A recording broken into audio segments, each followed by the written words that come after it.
I'm Natasha Kirchuk, and thanks for joining us from our studios in Israel. Coming up in today's newscast, the Palestinian Authority rescues an Israeli soldier who got lost in the wrong place. Israeli Knesset members may soon be able to visit the Temple Mount again, and we'll reveal the incredible Holocaust story behind the most popular tree in Europe. Stay tuned for the latest news in Israel.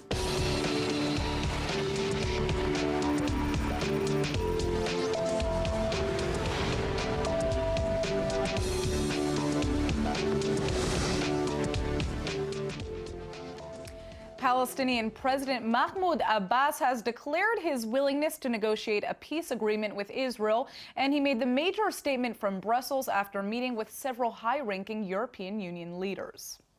The PA boss says he's ready to start working with the EU and the United States towards a two-state solution to the decades-old conflict. Abbas held a news conference alongside the EU's Foreign Affairs Chief Federica Mogherini. He'll also be meeting with her again later this week at the Arab League summit. While he was in the Belgian capital, Abbas also held talks with European Council President Donald Tusk, European Commission President Jean-Claude Juncker, and European Parliament President Antonio Tajani. The timing may be right for the Palestinians to shore up greater backing from the continent. Israel's been coming under renewed international criticism for its expansion of settlements in the West Bank and East Jerusalem, which is widely seen as an obstacle to reaching a peace accord. Altogether, there are now about 550,000 Israelis living in the disputed territory among 2.6 million Palestinians who want that same land for their future state. Meanwhile, the annual Arab League summit is already underway on the Jordanian side of the Dead Sea, right across from the Jewish state. And one of the main topics on the agenda is how to solve the Israeli-Palestinian conflict. نتفق على مركزية القضية الفلسطينية وعلى أن رفع الظلم والاحتلال عن الأشقاء الفلسطينيين على أساس حل الدولتين متطلب أساس لتحقيق الأمن والاستقرار الإقليميين. The 22-member league is insisting that their Arab peace initiative be used as a basis for negotiations between Jerusalem and Ramallah. The 10-sentence protocol was first proposed in 2002. It offers Israel normalized relations with the entire Arab region as long as a Jewish state fully withdraws from Judea, Samaria, and Jerusalem. This would thereby secure statehood for the Palestinians.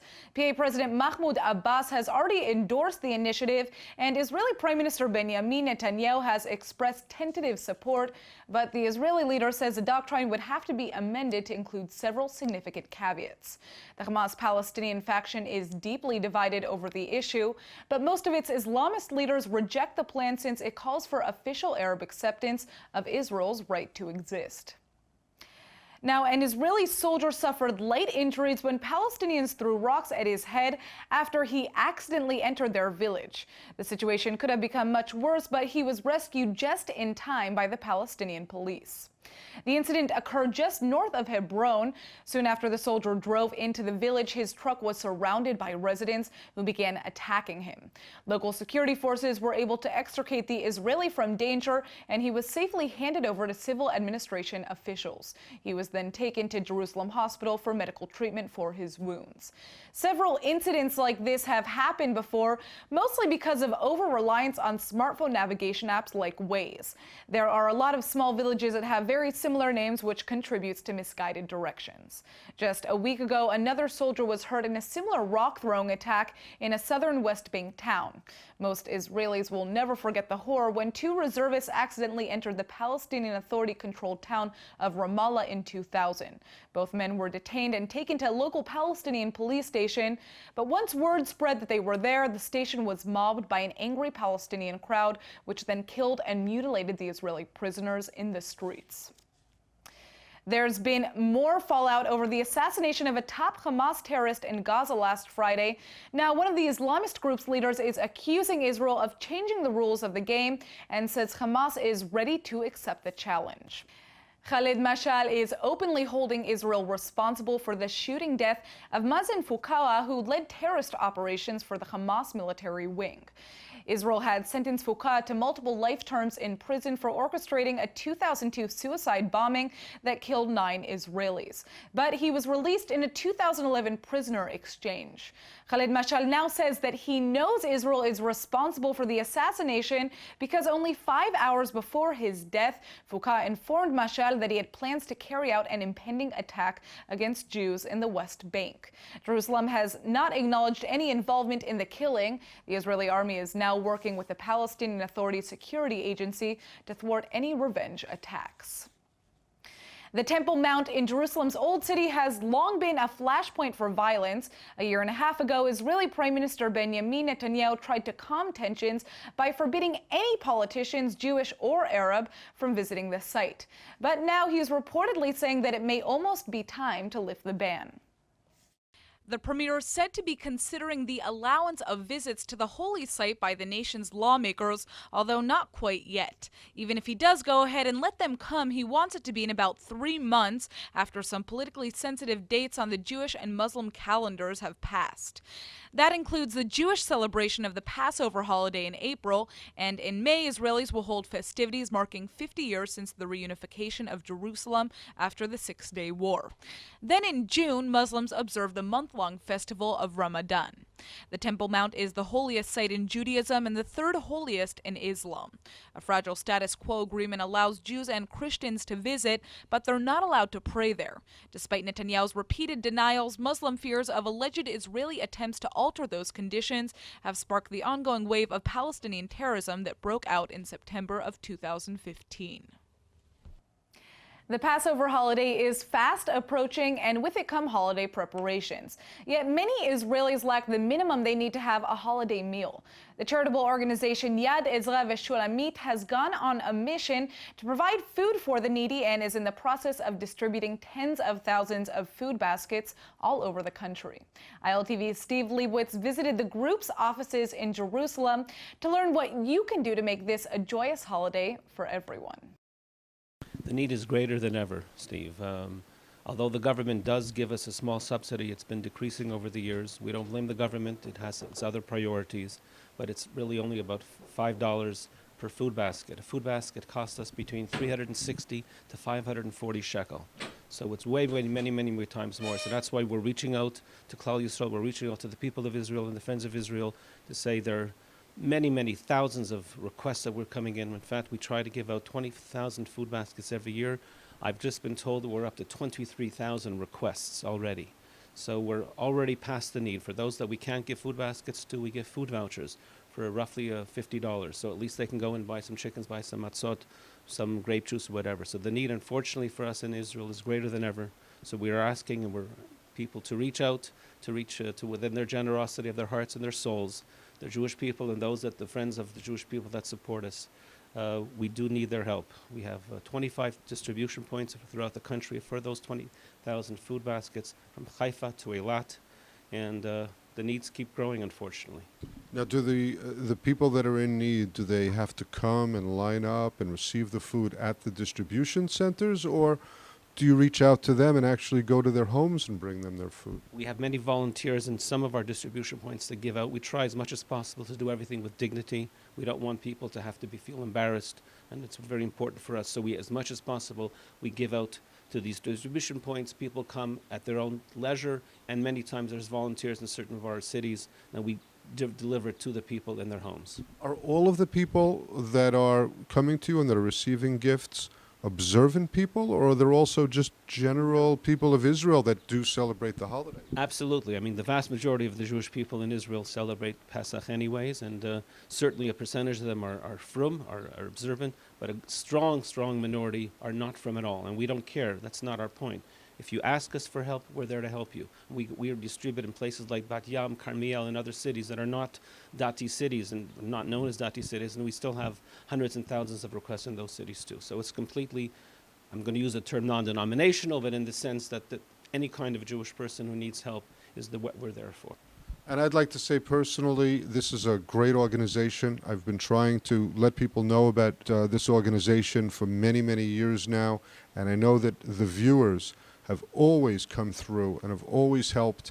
And I hope that our viewers out there are listening to me now and say, give to this organization, help poor people celebrate the Passover holiday in a dignified way, and you'll be blessed. You said it better than me, and I so much appreciate that. And we count on the viewers, we count on people's hearts, and to open up their hearts wide, and to give as much as possible. We're just there for other people. Well, thanks so much for being on ILTV, and thanks even more for the work that you're doing. Thank you very much, Steve, and thank you to ILTV also. Israeli Air Force pilots are in Greece today to take part in an international military drill alongside an Arab nation that has no diplomatic ties with Israel. ILTV's Aaron Porras joins me with more. Aaron, what's the news about this drill?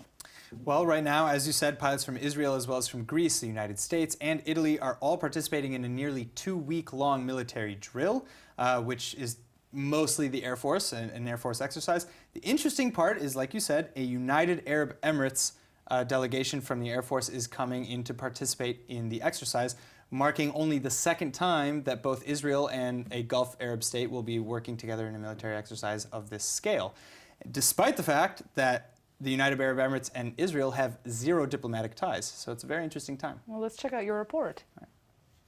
According to the Hellenic Air Force, the 11-day Iniojos drill will consist of complex air operations that include naval and ground forces as well. The idea behind the drill, at least for Israeli pilots, is to gain experience flying in geographic environments not found in the tiny Jewish state. It also affords Israel a chance to improve diplomatic ties with places like the UAE that the country may not have otherwise. That being said, progress has already been made with the Gulf state Bahrain, as last November the Director General of the Foreign Ministry, Dori Gold, went to open the first diplomatic mission in Abu Dhabi, which is a part of the United Arab Emirates. Ultra-Orthodox Jews have long opposed billboards portraying immodestly dressed women, but now one community is making the headlines for the censoring of a female cartoon character. Yep, you actually heard that right. The new movie called Smurfs: The Lost Village just opened at local theaters around Israel this week. While a Smurfette has been featured alongside her male cohorts on movie posters around the country, her image was intentionally cut out of the ads being put up in the city of Bnei Barak. And that religious stronghold is just outside of the ultra-modern city of Tel Aviv, by the way. In fact, it's not just billboards of models in bikinis that are targeted by vandalism if they're posted in religious neighborhoods. Even little girl toddlers appearing in diaper ads have been destroyed. Well, the little blue humanoid Smurf girl isn't even the most surprising recent victim of such censorship. During the last U.S. presidential campaign, no photos of leading Democratic candidate Hillary Clinton were published in the ultra-Orthodox press either. If you've ever worked in an office, chances are you've dealt with some degrees of printing problems. I know we have here, certainly. And it's no joke how much paper is wasted as a result. Joining me in the studio today is Bella Lawani, founder and CEO of ePaper, a company that works with clients all over the world to cut down on paper waste. Thank you so much for coming in. Thank you. All right, so let's begin. What does ePaper do? Okay, ePaper is developing a software for secure management and cost saving of printing, especially in big organization. The principle is simple. When you send a job to the printer, you just send it and go to the printer and you pick it up. If there's a problem with the printer, if it's out of paper jam or something like this, you go back to your office, to your PC, you send the job again to another printer, and try to collect it from another printer. And eventually whatever you send is probably going to print out at a later point, right? Yes. Later it will be printed, and especially if there is a peer-to-peer, it's called printing, so there is no one queue for the same printer. When they fix the printer, you cannot go to the spool in the print server and you delete the jobs in the server because it's like peer-to-peer. There are a lot of queues in the pieces. The way we are doing it, and the new way we suggest, is that you have one printer. All the pieces have the same printer. When you need to print, you just print, okay? Then you go. Doesn't matter to which printer, you go, put your employee card on the printer, or your finger, or your code, and the jobs will come out. It will be pulled It's called pulled from the server and printed to the printer. Before it's called push. You send the job and push it to the printer. So with this, it looks simple, but you will get several things. First of all, your job will not be printed or documented till you came to the printer and push the job. This is give you security. So your printers will not be in the printer. The second issue, if you did not come to collect your jobs, it will be deleted. The system will be deleted, and this will save paper. The other issue, there is management. We know who print, what print. We can make a lot of rules on the printing and put a lot of rules for security. For example, we are aware of the content of the printer, so you cannot print something which is called secure or Right. you know. Now, this is interesting because I do remember that when I was in university, we had a similar program. I think it was called Papercut. I don't know. I can't remember now, but you know, you never actually think about how much that helps save paper waste, which is a huge issue. I mean, we waste so much paper on a daily basis. I'm sure that you guys have some statistics about that. Yes, according to Gartner, printing cost is something like up to maybe 3% of what is the income of organization, and it's huge. Which is unbelievable. Yes, unbelievable. And then you're not even thinking about the environmental impact of printing and wasting so much paper. Yes. First of all, the issue that you know that your print jobs and what you are printing, it's someone is monitoring and know how much you print, and what you print, it reduce up to 10%. Also, if you have a job that is belong to the work or to the job you are doing in the business, absolutely, you think twice to print it or not to print it. Okay, and this is important. Now, I mean, do you have any statistics about how much paper you're saving as a result of using a program like this? Yes, our customers are talking about between 25% to 35%, and sometimes above. And this is a lot. This is a lot of money that we are saving. It's unbelievable. I mean, now, what made you focus on this issue specifically? It seems so basic when you think about it, but as you're talking to me about this, I'm thinking, wow, I wish we had this implemented here in our own offices because we deal with these issues every day. Yes. In Israel, we have about 450 customers. We have a lot of customers in these secure places. Like Minister of Defense, the Army, the Israeli aerospace industries. Right. This is, you know, today with organization that we are, after we implement the solutions, they say how we print different. How do we print differently beforehand, right? And we have some calls, for example, from customers. They say, you know, I have a big problem. We are a big trouble. What happens? You say, we print and just go out. I say, you 20, 40 years, you are doing the same things. That's, you know, they cannot, you know, imagine that this is... That there would be a different system, yes, right? And it's hard to implement because people aren't used to having to carry Yeah. around an extra card to do that. So what is there to look forward to? Yes, we are today we are developing a cloud that will enable you just from mobile, from tablets, from smartphones, from your PC, doesn't matter from where, that make the printing operations generic. You just print. You didn't print to this printer with this driver. Print, you go, doesn't matter, to your home, to your office, to the coffee shop, to the university, and pull your jobs. Interesting. And this is what we are developing now. We have some patents on it, and well, it looks like you guys are already having a lot of success, and Yeah. I hope that we start implementing your software here in our own office. Thank you so much for coming in. Okay, thank you. Thanks. All right, now this may sound strange, but 120,000 Europeans recently voted for their favorite tree in an online contest highlighting the continent's natural and cultural heritage. And it turns out the 2017 winner of the 16-nation competition is an oak tree in Poland that saved the lives of 2 Jewish brothers during the Holocaust. The impressive tree still stands in the southeastern village of Wisnowa. It's called Joseph's Oak and is believed to be at least 650 years old. It's long been a symbol of Polish national pride. The nearly 100-foot-high oak has been photographed, painted, and was even depicted on Polish currency at the start of the last century. But its most respected claim to glory isn't actually its beauty. It's because the massive tree actually saved the lives of 2 Jewish boys. Historians say that 2 brothers from the Himi family managed to escape a ghetto or a camp during World War II and then climbed into the tree's hollowed-out trunk to escape capture by the occupying Nazis. The boys survived that incident thanks to the tree, although not much else is known. The local Museum of the History of Polish Jews is expressing hope that the award will not only shed light on their incredible survival, but also their ultimate fate, which remains unknown to this day. It's a really incredible story. I want to go see that tree one day. All right, so you may not be a fan of mice roaming your kitchen, but instead of blaming the furry visitors, it might be time to think about where they came from in the first place.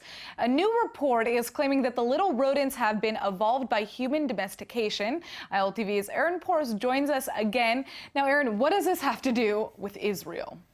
Well, I hope you don't get squeamish by rodents, but according to the report, don't worry. It says that mice have been around in the Middle East specifically, which is where the report was focused on, have been living in and around humans for 15,000 years. Way, way, way longer than previously estimated. So it's time to change the taboo and check out your report. Focused on a site in the Jordan Valley settled by the ancient Natufian civilization of hunter-gatherers, the researchers found that the evidence of the ratio between wild mice and house mice varied widely between different prehistoric periods. Scientists have long thought that man's transformation to an agriculture-based sedentary lifestyle was when we first had an effect on the local animal populations. But according to a co-author of the study, quote, the research provides the first evidence that as early as 15,000 years ago, humans were living in one place long enough to impact local animal communities, resulting in the dominant presence of house mice, end quote. Basically, house mice were common thousands of years prior to earlier estimates, and were present in hunter-gatherer villages long before agriculture reared its head. This evidence was found when researchers studied various molar shapes of fossilized mice teeth from as far back as 200,000 years ago. Now, I'm not squeamish when it comes to rodents, but that was a little shocking, some of that video. And actually, what's interesting is that today, we just learned in the 1930s that cats were brought here to help stop the rat problem in the Middle East, and as a result, we have more cats than necessary. In Israel, actually, cats are more of the issue than rodents nowadays, so that's an interesting fact to keep in mind. All right, we all know what it's like to be embarrassed by a parent, and if you've ever wanted your dad to take it down a notch on the dance floor, then you might find it hard to watch this video. ILTV's Joy Gavijon has the details. Joy? Hi, yeah, well, actually this is made up by the organization Jewish Women's Renaissance Project. It's quite a name. Yeah, that's quite a name. That has brought 10,000 Jewish mothers to the Holy Land in their trips. And right now, they started to bring fathers also. And almost 1,000 fathers came already. Yeah, and I couldn't stop laughing when I saw this video that you're about to see. And I'm just glad my dad didn't hear about this project because he's visiting right now, and I don't know if I would. I'm glad too. Your father's visiting also. All right, so we both looked out on this one. Let's check out this video of some crazy dancing dads.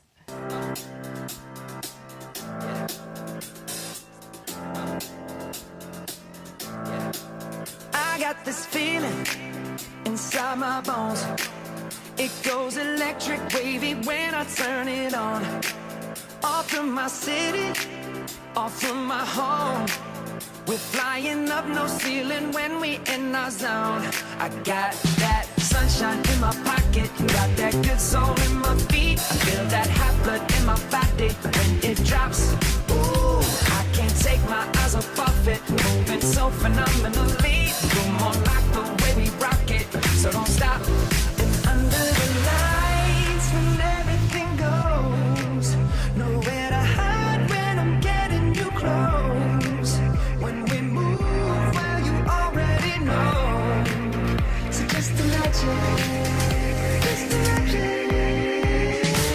Hebrew word of the day is brought to you by the University of Haifa, Hebrew Summer Ulpan, open to everyone. And now for our Hebrew word of the day. Whether you love mice or hate them, today's word is achbar, or mouse in Hebrew. Now, get this, it turns out that the house mouse actually existed in the Middle East as early as 15,000 years ago. There are nearly a dozen different species of achbarim, or mice, in Israel, and each one is cuter than the last. But the small rodent isn't the only type of achbar you can find in Hebrew. You could be buying an achbar al-khuti, or a wireless mouse for your computer, or you could be speaking up for yourself and not remaining as quiet as an achbar. Just remember that while it's understandable to not want to find achbarim in your house, when you do be kind, trap them alive and release them outside. All right, let's go ahead and take a look at the weather forecast. Tonight should be partly cloudy with a low of 52 or 11 degrees Celsius. Tomorrow you can expect the skies to be clear to partly cloudy and with a rise in temperatures to a high of 69 or 21 degrees Celsius. All right, that's it for today's news. Today's exchange rate is 3.61 shekels to the American dollar. Remember to sign up for our daily newsletter at iltv.tv. Thanks for watching and see you next time.